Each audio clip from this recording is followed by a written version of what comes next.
Et salut à toi. Alors voilà ce que je te propose aujourd'hui dans la collection sur le vif. Je te propose d'aller faire débugger notre inconscient sur un problème relativement simple, évident et qui touche énormément de monde. C'est en fait l'idée, c'est d'aller voir sur le plan de l'argent. Qu'est-ce qui bug? Je te donne un exemple. Ce matin, je suis allée faire des courses.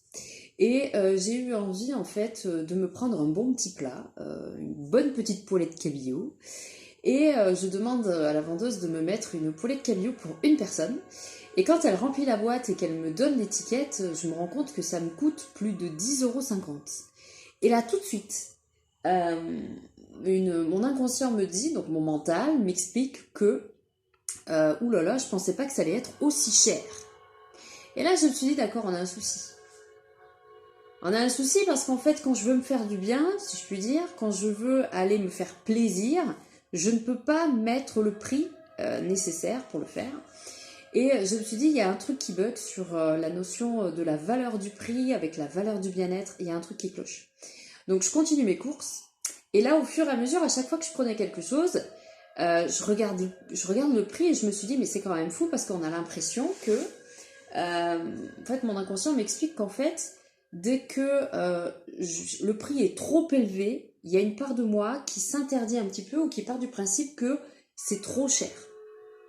Donc, ce que je te propose, c'est d'aller voir en direct un petit peu comment mon inconscient fonctionne par rapport à ça, et au passage peut-être d'aller faire débugger tout ça. Et quand je suis sortie du magasin, donc je paye mes courses, j'en ai eu pour 109 €. Alors là, j'étais là devant ce truc, 109 €. Je regarde mon caddie et en fait, par rapport à ce que j'avais et quand je vois par rapport au prix de tous mes articles, j'ai pris les choses que je voulais en plus. Je ne me suis pas privée, même en y réfléchissant, malgré tout. Et quand je suis sortie, j'ai eu cette chanson dans la tête. Je sais pas si c'est Téléphone qui a fait cette chanson, que je me suis dit dans ma tête en sortant du magasin. J'étais dans la voiture et je me suis dit putain, mais j'ai un truc qui bug sur l'argent, sur le fait que quand c'est trop cher, c'est pas pour moi. Et là j'ai entendu cette chanson, argent trop cher. Donc je me suis dit, Angélique, il y a un truc avec ça, il y a un truc avec l'argent qui est trop cher. Donc on va aller voir ensemble ce que ça donne. Nous revoilà. Alors je me suis installée à mon bureau parce que je vais me mettre en mode investigation. Donc en fait, justement, j'ai eu quand je suis sortie du magasin, que je suis rentrée dans ma voiture, il y a eu cette chanson « Argent trop cher » du groupe Téléphone qui est sortie. Et moi, ce que j'aime quand mon inconscient m'envoie des chansons, alors c'est aussi des synchronicités, c'est-à-dire que l'univers disposé en moi me répond. Je vais donc aller voir les paroles de la chanson. Prenez un enfant et faites-en un roi, couvrez-le d'or et de diamants. Cachez-vous en attendant, vous n'attendrez pas longtemps. Les vautours tournent autour de l'enfant. Le blé a les dents acérées et les hyènes vont le dévorer. Le môme deviendra banquier ou le môme sera lessivé. Je dis argent trop cher, trop grand, la vie n'a pas de prix. La vie n'a pas de prix. Criez non à l'esclavage et payez-leur de nouvelles cages, faites installer des pièges là où commence la rage. Je dis argent trop cher, un compte bloqué, l'autre a découvert, maintenant banque. Les vautours tournent autour de nous maintenant. Tu n'as pas vraiment le choix, un mur de briques devant toi, il est temps, dépense-toi. Je dis argent trop cher, trop grand, la vie n'a pas de prix. Waouh. Là les gars, si on n'a pas des messages là-dessus, je m'y connais pas. Incroyable. Ok, alors ce qui m'a interpellée dans ce texte surtout, c'est le côté... Alors la vie n'a pas de prix. Je dis argent trop cher, trop grand, la vie n'a pas de prix. Ok. Alors, où est-ce que tu m'emmènes ? Pourquoi est-ce que pour toi, tu ne peux pas associer le bien-être, le fait de prendre soin de soi, pourquoi est-ce que ça bug sur le fait de l'argent ? L'argent, qu'est-ce qui te fait l'argent ? Qu'est-ce qui te raconte l'argent ? Le fait de... L'argent trop cher, justement, tu me ramènes au mot argent trop cher. L'argent trop cher, ça te parle de quoi ? Raconte-moi, l'argent trop cher, ça te parle de quoi ? J'entends l'argent trop cher, c'est pas pour moi. D'accord. Ok. Pourquoi est-ce que l'argent trop cher, c'est pas pour moi ? T'es triste sur le fait que l'argent trop cher, c'est pas pour toi. Pourquoi l'argent trop cher, c'est pas pour toi ? Mais parce que moi, j'en ai pas. Ok, moi, j'en ai pas eu. C'est comme si c'était un truc inaccessible. C'est comme si c'était une autre catégorie, comme une autre catégorie de personnes, comme une autre catégorie de cases. Comme si c'était quelque chose qui appartenait à un monde, à un autre monde, à une autre catégorie de gens. Il y a vraiment l'idée de catégorie. C'est pour ça que tout ce qui est à 4 chiffres, c'est compliqué.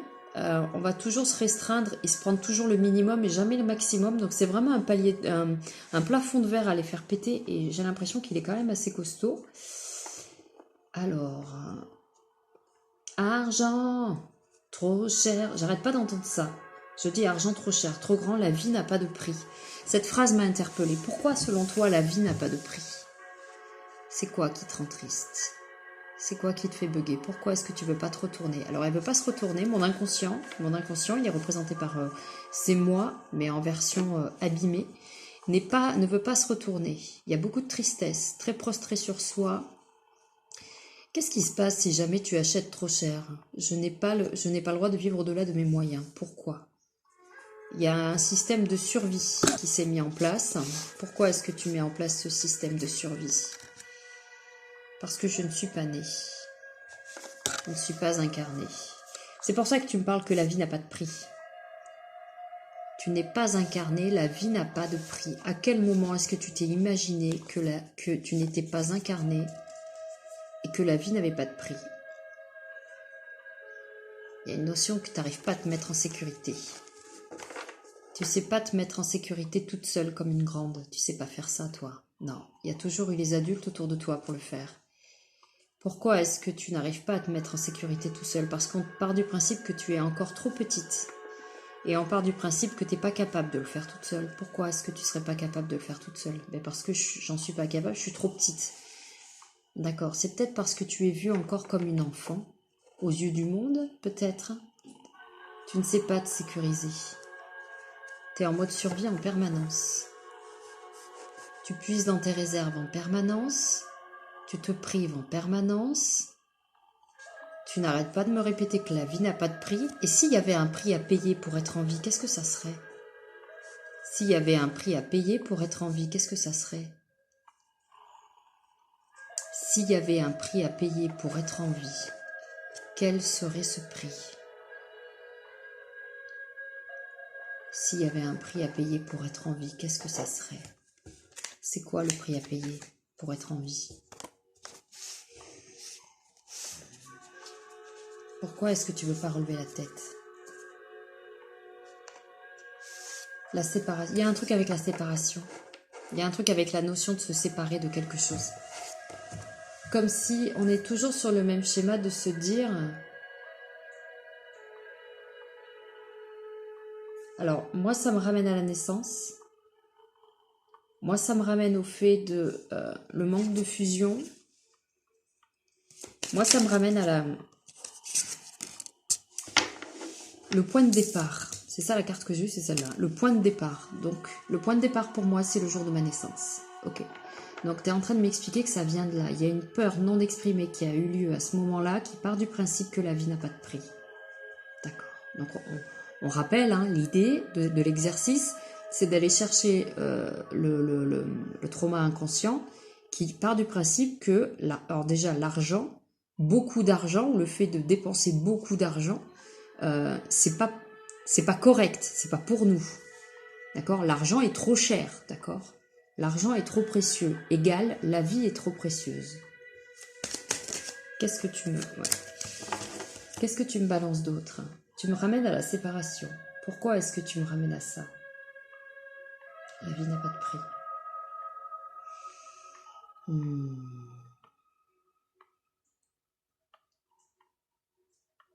C'est comme s'il y avait un prix à payer pour vivre. C'est ça que j'entends. C'est comme s'il y avait un prix à payer pour vivre. Et s'il y avait un prix à payer pour vivre, quel serait-il? Le prix du sacrifice. D'accord, merci. Donc en gros, pour vivre selon toi, on doit en permanence vivre dans le sacrifice.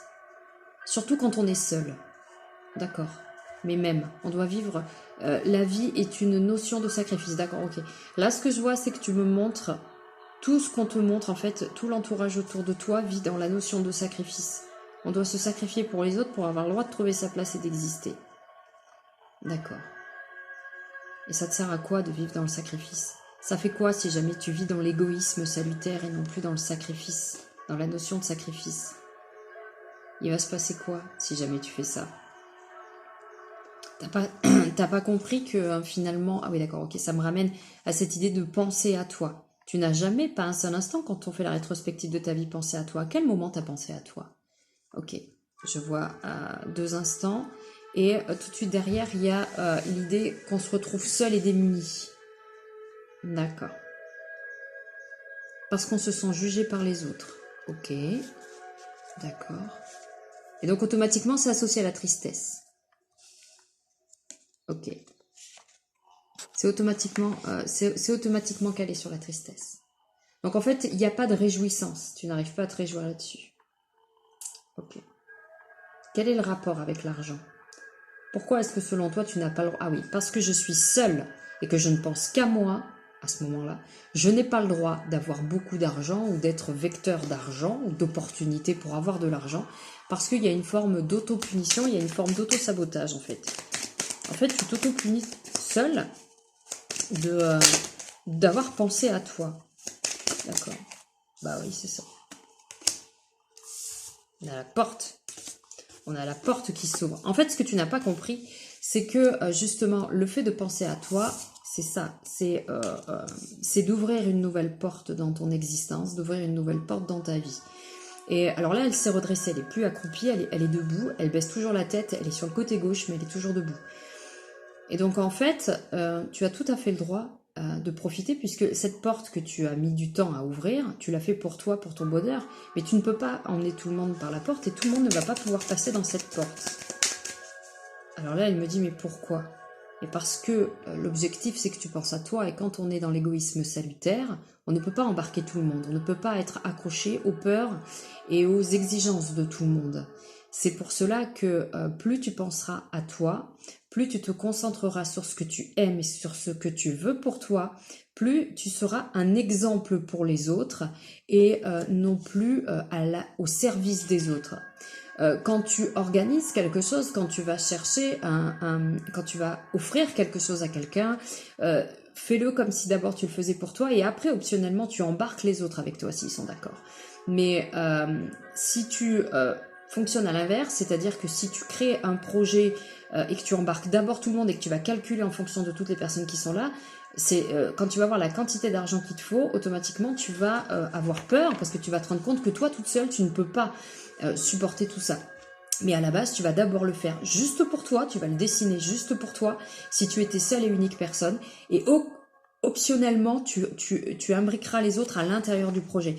Mais à la base, tout projet que tu vas dessiner, tu vas juste le dessiner pour toi et toi seulement. À chaque fois que tu vas aller chercher ton enfant, ta famille, tes proches, que tu veux intégrer dans ton projet, on t'a déjà perdu, tu es déjà parti trop loin. Il faut que tu reviennes dans ton centre, dans ton 1, et que quand tu dessines un projet et qui engage à aller chercher un financement, ou qui t'engage à dépenser de l'argent, c'est d'abord pour toi, et ensuite tu greffes les autres s'il y a de la place. Qu'est-ce que tu en penses? Alors là, elle s'est retournée de 3/4 et elle me regarde.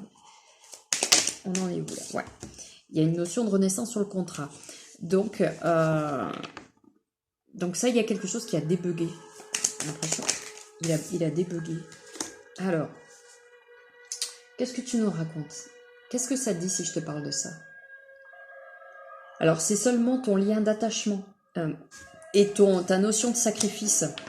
En fait, quand tu étais enfant, on t'a probablement expliqué que tu devais prendre soin des autres et seulement dans l'idée que l'argent s'achète. Sauf que, comme tu l'as dit toi-même, l'argent, la vie n'a pas de prix. Voilà. Moi, j'allais te dire que l'argent n'a pas de prix. Et toi, tu me dis que la vie n'a pas de prix. La vie, c'est l'argent, c'est la même chose. C'est exactement la même chose. Tu peux imbriquer les deux ensemble. La vie d'un côté, l'argent de l'autre. Quels que soient les deux n'ont pas de prix référencé. La vie et l'argent n'ont pas de prix.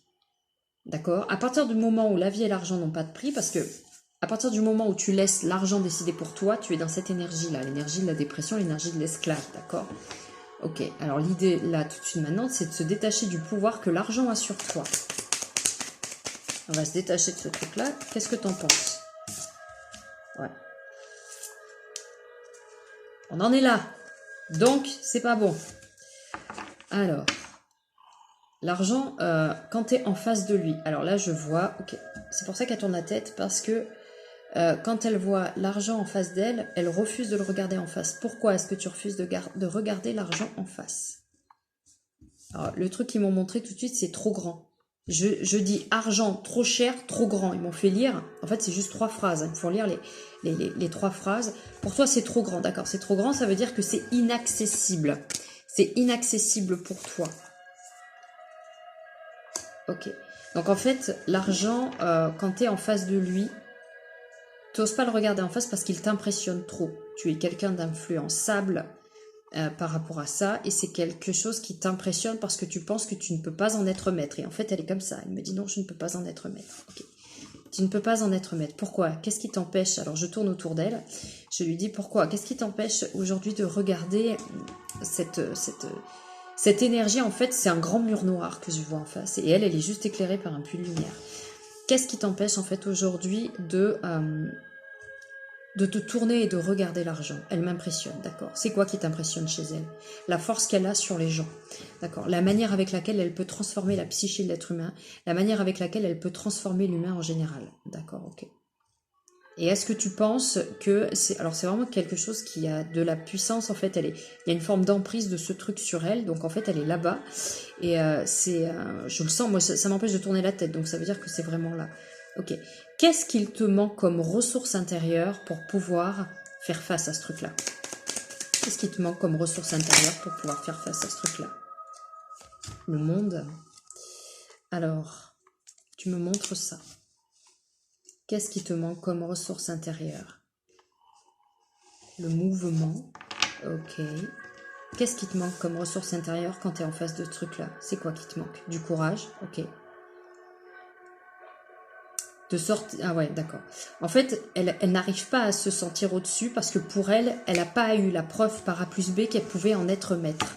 Pas un seul instant, je n'ai vécu cette expérience où j'ai été maître de l'argent. Ah bon, tu es sûr?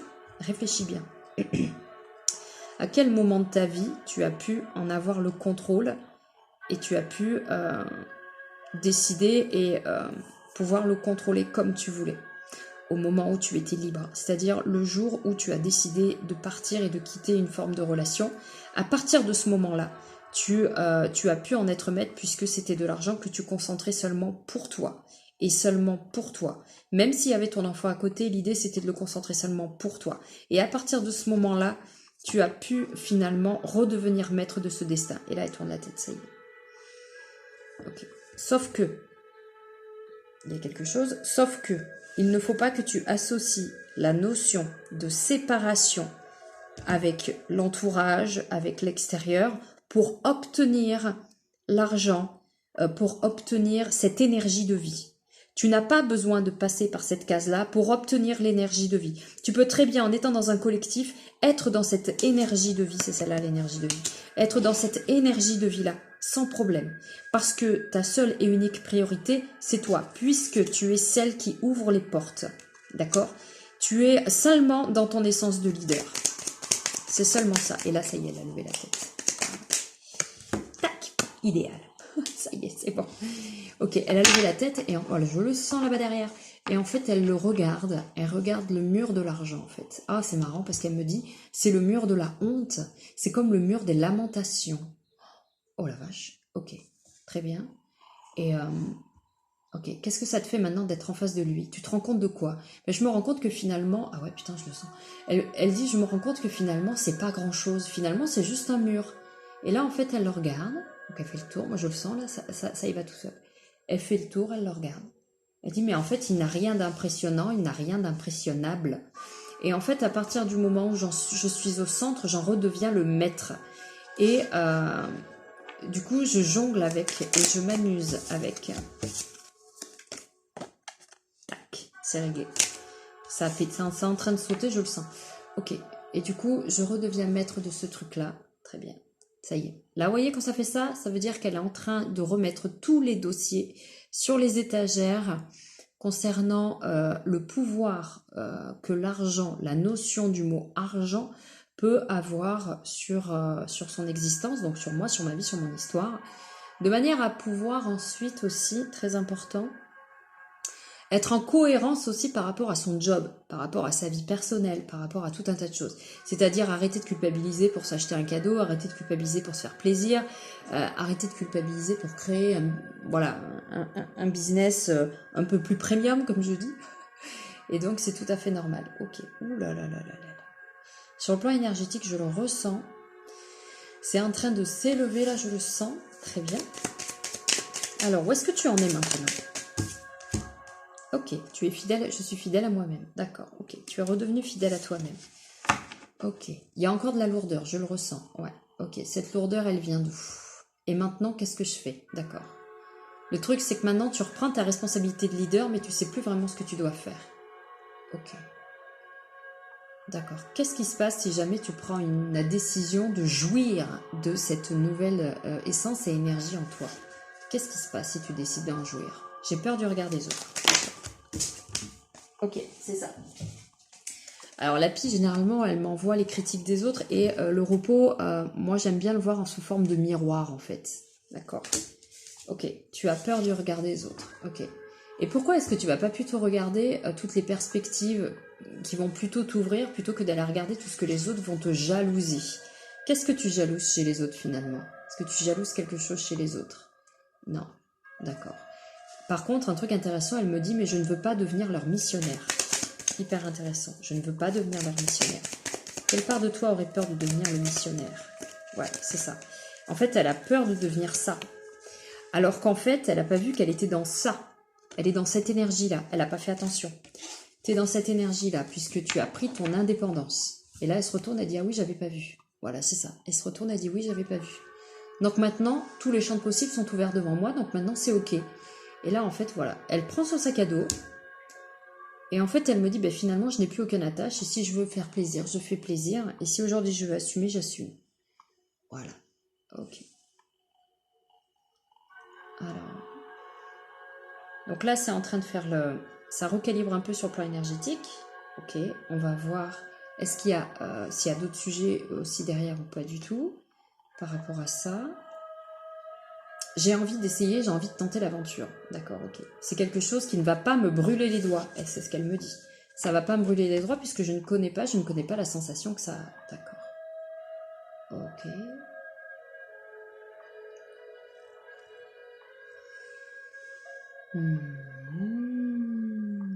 D'accord.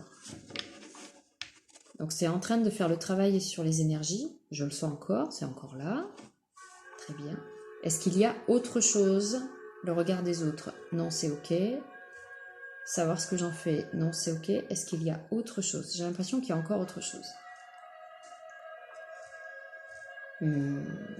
Comment je fais pour être ce manifesteur? Super. En fait, elle me parle de Human Design. En fait, je pense que pendant longtemps, j'ai été dans une énergie, j'ai cru être manifesteur, sauf qu'en fait, je suis projecteur dans le Human Design. Et quand je suis projecteur dans le Human Design, eh bien, tout simplement, je n'ai pas à faire la démarche, j'ai juste à projeter.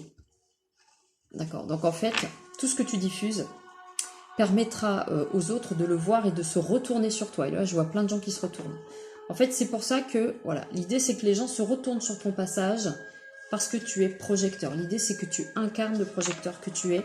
Ne reste pas passive, mais fais ce que tu as à faire, propose, échange, et incarne le projecteur que tu es, parce qu'il n'y a que dans cette essence-là, et efface l'identité du manifesteur qui n'est pas la tienne, puisque toi, tu es dans une essence de projecteur. Ok. Voilà. Et là, en fait, elle sort de la tente. En fait, elle était dans une tente, elle sort de la tente, et elle prend son chemin. Et elle continue sa route. D'accord. Ok. Là, je sens que ça monte. Ok. Alors maintenant, on va regarder avec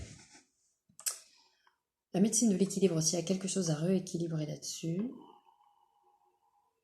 C'est encore en train de le faire. Ça continue.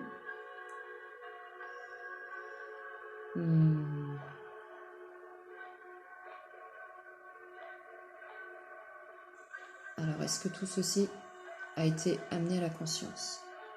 Oui, ça a été amené à la conscience. Donc ça, c'est bon.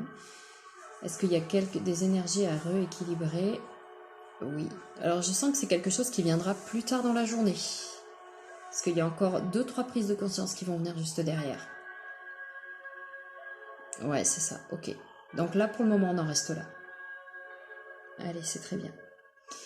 Voilà les amis, je vous ai proposé un petit aperçu de comment est-ce que je peux aussi travailler sur l'inconscient quand je le fais débugger. Donc là, je le ressens sur le plan énergétique, c'est encore en train de travailler, ça peut prendre toute l'après-midi. Donc je vais laisser faire les choses tranquillement.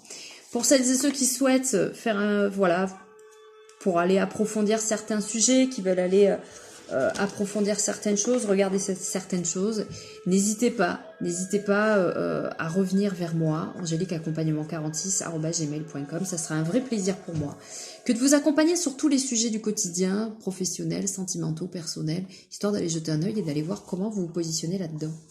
Je vous souhaite une belle journée, à bientôt.